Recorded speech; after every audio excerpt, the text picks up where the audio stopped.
नमस्कार मित्रांनो, मी प्रशांत पवार. निरपेक्ष या यूट्यूब चॅनल व प्रशांत पवार या फेसबुक पेजवर आपले सर्वांचं खूप खूप खूप स्वागत आहे. मित्रांनो, कालच 2024 लोकसभा निवडणुकीची जे रणधुमाळी होती, कालच ती संपलेली आहे. काल रात्रीपर्यंत उशिरापर्यंत बऱ्याच ठिकाणची मतमोजण्या चालू होत्या. त्या काल संपलेल्या आहे. रिझल्ट जनतेच्या हाती आलेला आहे आणि अनेक जणांच्या आशेवर पाणी फिरलेलं आहे. अनेक जणांच्या आशा पल्लवित झालेल्या आहेत आणि विशेष करून महाराष्ट्रातील निकाल अतिशय धक्कादायक लागलेले आहेत. या धक्कादायक निकालांमागे आज आपण काय कारणीमीमांसा काय असू शकतात याची आज आपण चर्चा करणार आहोत. यात महाराष्ट्रात जवळपास 48 जागा होत्या, त्यापैकी 30 जागा महाविकास आघाडीला आलेल्या आहेत आणि 17 जागा महायुतीकडे गेलेल्या आहेत व इतर एक जागा अशा पद्धतीने 30 आणि 18 अशा जागांची विभागणी झालेली आहे. म्हणून सरळ आहे की महाराष्ट्रात बीजेपी व महायुतीला जनतेने सपशेल नाकारलेलं आहे. त्याच्या अनेक कारण आपल्याला सांगता येतील.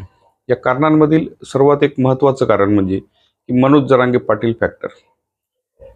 मनोज जरांगे पाटील फॅक्टर हा जो मराठवाड्यात विदर्भात हा फॅक्टर खूप काम करून गेलेला आहे. त्या फॅक्टरमुळे अनेक दिग्गजांना पराभव स्वीकारावा लागलेला आहे.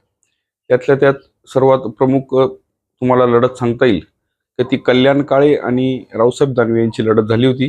त्यात लोकांनी केंद्रीय मंत्री रावसाहेब दानवे यांचा दारुण असा पराभव केलेला आहे.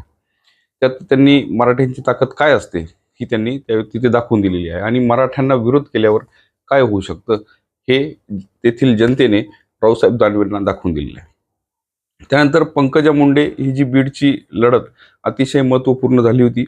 यात सुद्धा लोकांनी अतिशय अटीतटीच्या सामन्यात पंकजा मुंडेंना शेवटच्या टप्प्यात पराभवाची धूळ चारलेली आहे.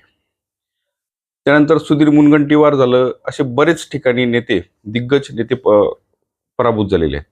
त्यातल्या त्यात पुन्हा नाशिक जिल्ह्याचा जर विचार कराल तर तिथे जवळपास कांदा फॅक्टर हा महायुतीसाठी खूप मोठा नडलेला आहे. या कांदा फॅक्टरमुळे अनेक नेते, केंद्रीय मंत्री राहून चुकलेले सुभाष भामरे हे सुद्धा पडलेले आहेत.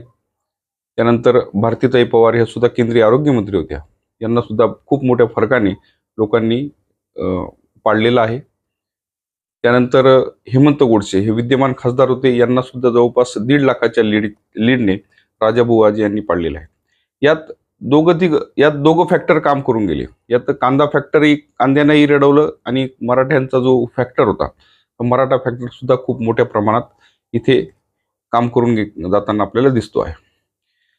त्यानंतर त्याच पद्धतीने हिना गावितांचा जो गोवाल पाडवे आहेत हे सुद्धा खूप मोठ्या मताधिक्याने निवडलेले आहेत. त्यात जवळपास महाराष्ट्रातील सर्वात मोठी सभा ही नंदुरबार इथे घेतली गेली होती. परंतु तरी सुद्धा मोदी साहेबांचा करिश्मा इथे नंदुरबारमध्ये काम करताना आपल्याला दिसत नाही. या गोष्टींवरून या 2-3 गोष्टी आपल्याला एक लक्षात घेता येतील की जरी आज मोदी साहेब आज उद्यामध्ये पंतप्रधान होतील, परंतु महाराष्ट्रात जे राजकारण सध्या चालू आहे हे या रिझल्टवरून असं दिसतं की महाराष्ट्रात जे राजकारण चालू आहे, जे शिवसेनेला फोडण्यापर्यंत ठीक होतं, परंतु नंतर जेव्हा राष्ट्रवादी फोडली गेली हे जनतेला कुठेतरी रुसलेलं दिसत नाहीये. त्यामुळे जनतेने राष्ट्रवादीच्या जे सर्व आहे आत्ताचे जे अजित पवार यांना जनतेने त्यांची जागा दाखवलेली आहे आणि अजित पवारांची अवस्था घरकाना घाटका अशी जनतेने करून ठेवलेली आहे. जे अजित पवार इतरांना दम द्यायचे, इतरांना सांगायचे तू निवडून कसा येतो ते बघतो, असं त्या अजित पवारांनाच आज निवडून येण्याचे पडलेले आहे. म्हणून जनतेला जो अजित पवारांचा जो आधीचा जो वक्तव्य असायचं, जे भावायचं ते आता जनतेला रुचताना दिसत नाही. म्हणून जनता जनार्दन काय करेल याचा भरोसा नाही. म्हणून आत्ता तरी सुद्धा महाराष्ट्र सरकारने म्हणा किंवा केंद्र सरकारने म्हणा शेतकऱ्यांकडे व मराठा आरक्षणाच्या मुद्द्याकडे अतिशय काळजीपूर्वक लक्ष दिलं गेलं पाहिजे. वेळ अजून सुद्धा गेलेली नाही आहे.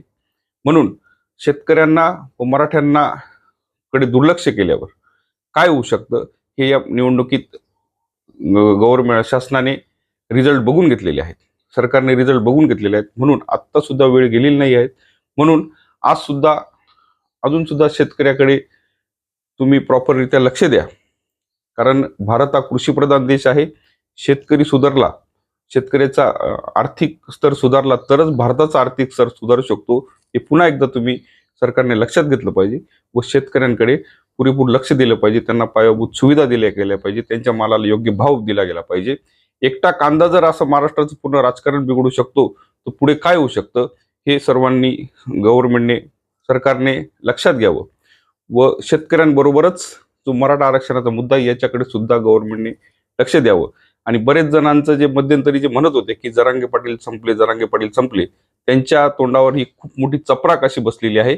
एवढे बोलून इथेच थांबतो. जय हिंद, जय महाराष्ट्र, जय जिजाऊ, जय शिवराय.